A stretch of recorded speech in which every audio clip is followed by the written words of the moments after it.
The latest. Thank you for your love and support. I appreciate you all. Coup is ringing in Togo, which we are all expecting for it to happen anytime soon. And this coup is going to happen because looking at the people that are coming out right now as we speak to join whatever that is happening in Togo to come to an end, the president himself, for Nyasungbe Yadama, is having sleepless nights. This man can no longer sleep. The current one is the Minister of the Armed Forces in Togo, Margaret Nsunzima Nyangade. According to her, she is part of the Nyasungbe's family. But Togo first, she is a citizen of Togo. That some people might say whatever she's saying is as a result of frustration or whatever. But what is happening currently in Togo is something that her conscience is not allowing her. She swore to defend her nation. Togo first, before any ethnicity. She can never sit down and watch her brother doing the things that he's doing in Togo, causing pain to the people of Togo. That she is a citizen of Togo, and that is the reason to which she's also joining for a change, calling for the necessary change. There's going to be a massive demonstration on 30th of August in Togo. The people in Togo are all calling on the army to do something fast, to kick this man out. I take the opportunity to launch an appeal, once again to the armed forces and the defense forces and security to side with the people for the liberation and reconstruction of our country. Togolese. Dear fellow citizens, I am Exosamina Marguerite Nyakadold, Minister of Armies of Togo.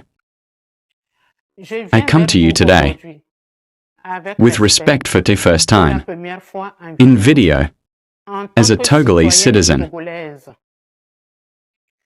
I come to talk to you with frankness and responsibility, but also with a deep love for our country, Togo. I am aware that my position can surprise and disturb.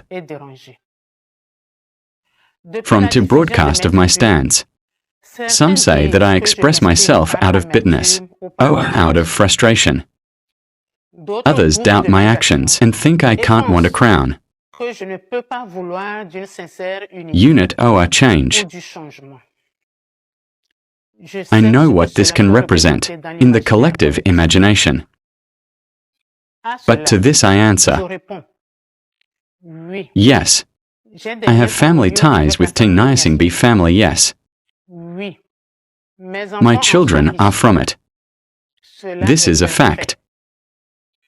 But it does not take away from my right to express myself in full awareness of the situation in Togo.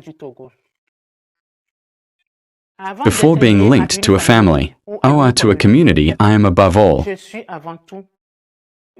Togolese citizen, blue-eyed, who does not accept to remain silent in the face of to what my country is undergoing, our country.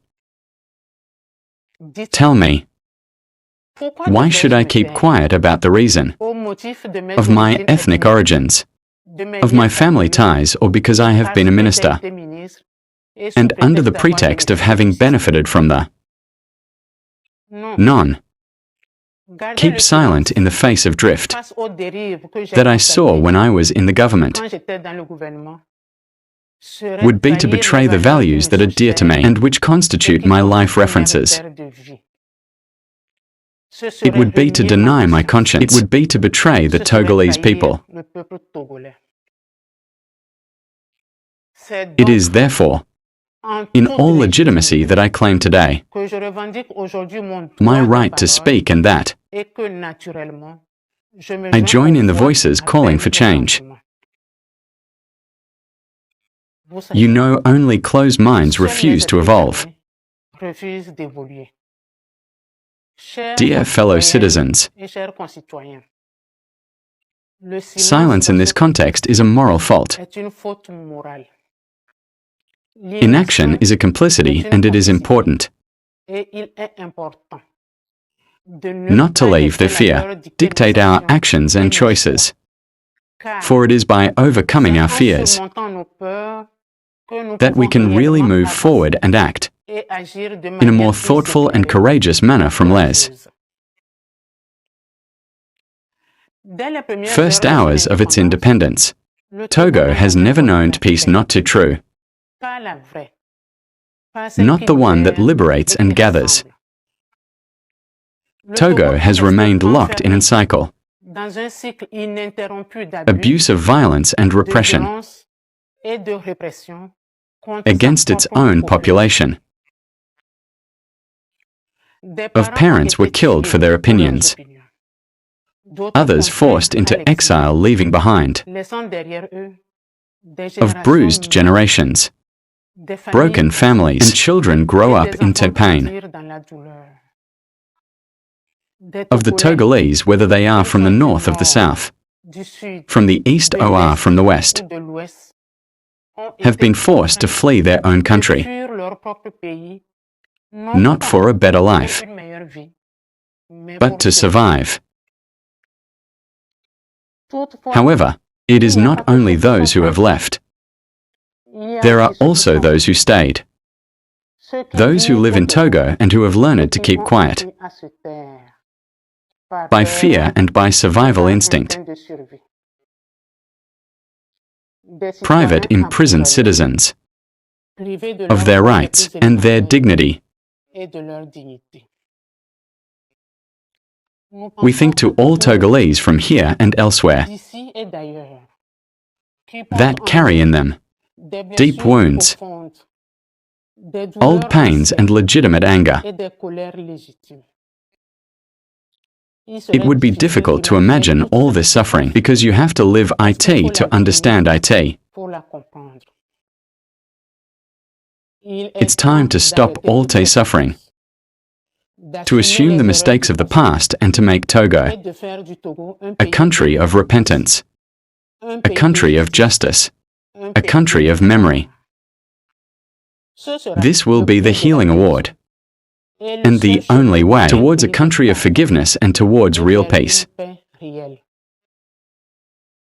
We must also have a memory that the problem, Togolese, is not a region. The problem is not a last name either, nor a community the real problem. It is a system that has betrayed the hopes of the people.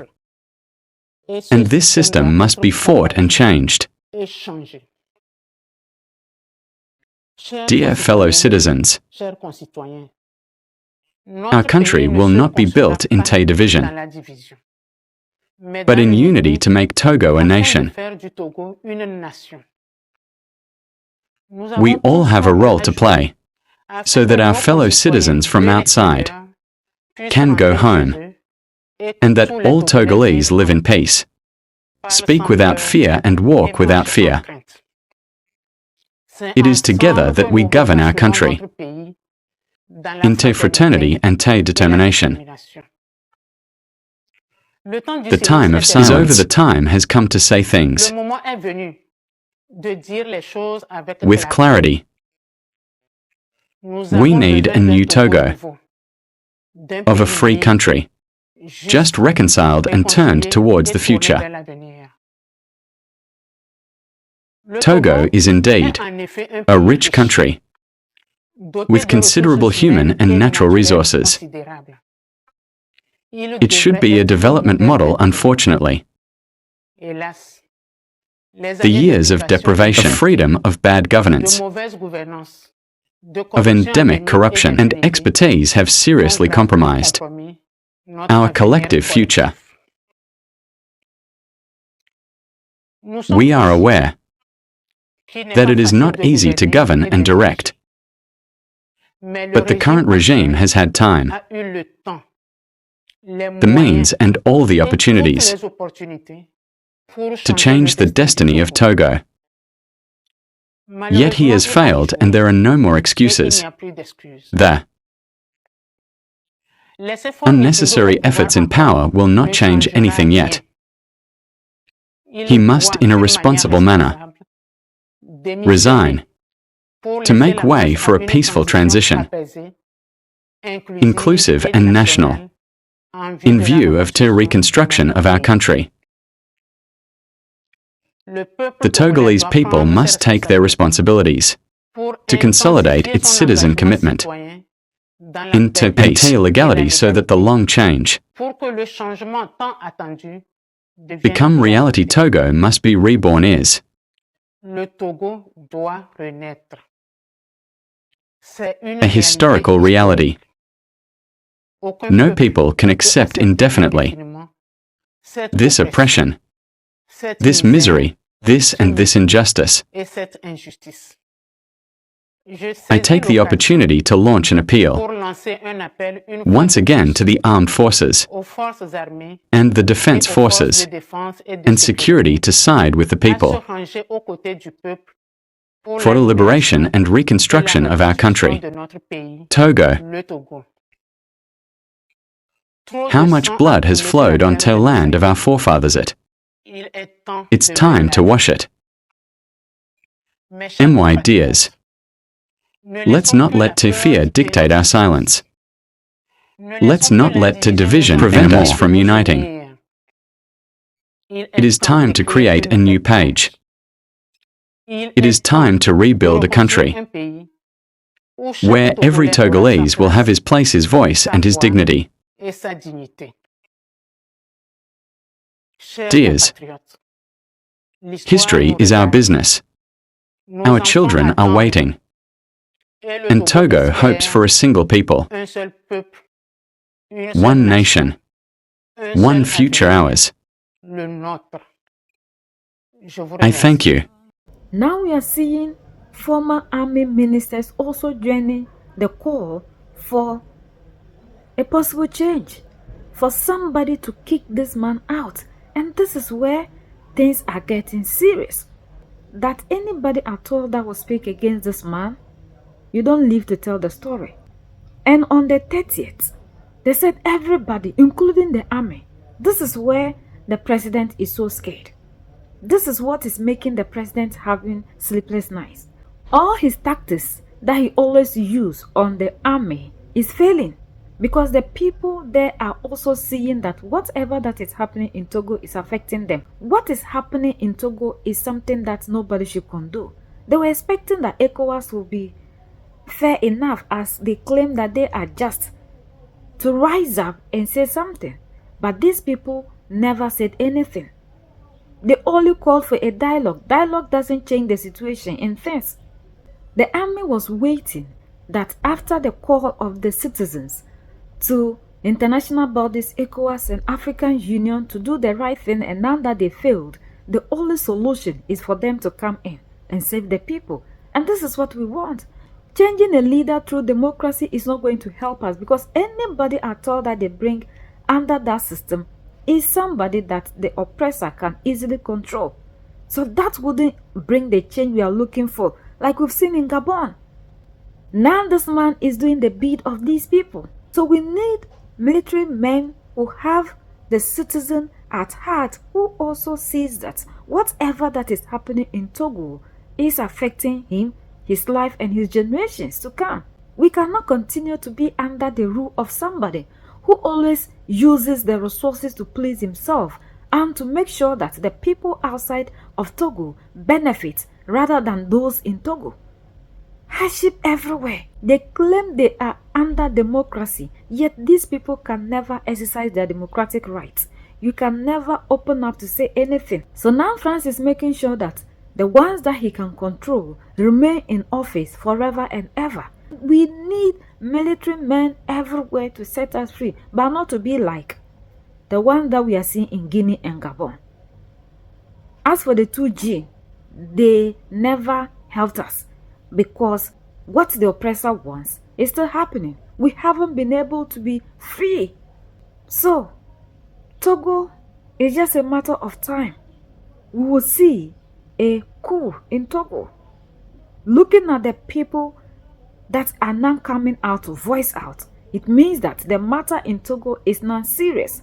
But we expect these people to plan and do it without coming out to announce whatever plans they have.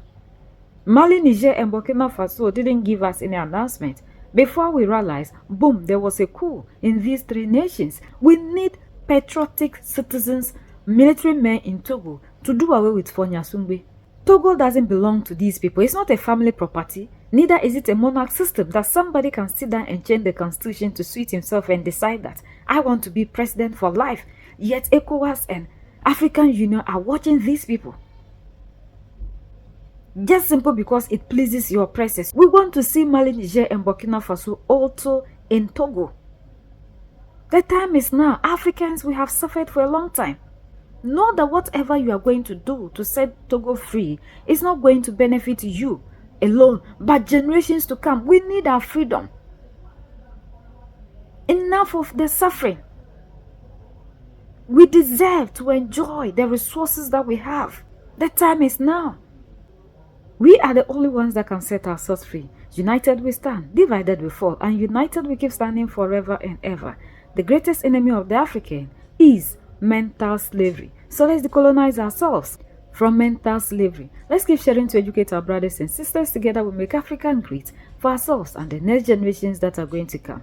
So that's the latest around the world, in Africa, West Africa, and in Togo.